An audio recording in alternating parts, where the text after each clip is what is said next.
দীর্ঘ ৪৪ বছরের অপেক্ষার অবসান ঘটিয়ে চট্টগ্রাম বিশ্ববিদ্যালয় কেন্দ্রীয় ছাত্র সংসদে আবারও নেতৃত্বে ফিরেছে ইসলামী ছাত্র শিবির।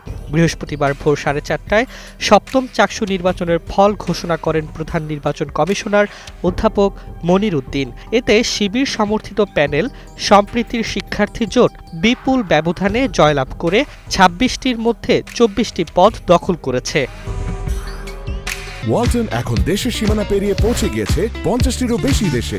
ওয়ালটন, ঘরে ঘরে, বিশ্বজুড়ে। ভিপি পদে ৭,৯৮৩ ভোট পেয়ে নির্বাচিত হয়েছেন ইতিহাস বিভাগের এমফিল শিক্ষার্থী ও চট্টগ্রাম মহানগর দক্ষিণ শিবির সভাপতি মোহাম্মদ ইব্রাহিম হোসেন। তার নিকটতম প্রতিদ্বন্দ্বী ছাত্রদলের সাজ্জাদ হোসেন পান ৪,৩৭৪ ভোট। জিএস বা সাধারণ সম্পাদক পদে নির্বাচিত হয়েছেন একই প্যানেলের সাইদ বিন হাবিব, যিনি বিশ্ববিদ্যালয় শাখা শিবিরের সাহিত্য সম্পাদক ও ইতিহাস বিভাগের স্নাতকোত্তর শিক্ষার্থী। তিনি পেয়েছেন ৮,০৩১ ভোট, যেখানে তার প্রতিদ্বন্দ্বী ছাত্রদলের সাফায়াত পেয়েছেন ২,৭৩৪ ভোট।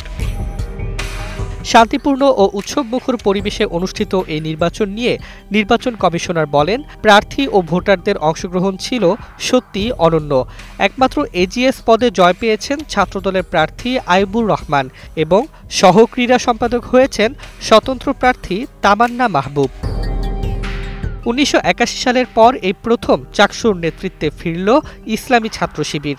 সেই বছর ভিপি ছিলেন জসিমউদ্দিন সরকার ও জিএস ছিলেন আব্দুল গাফফার, দুজনই শিবিরের নেতা। প্রায় ৪ দশক পর আবারও ইতিহাসের পুনরাবৃত্তি ঘটল।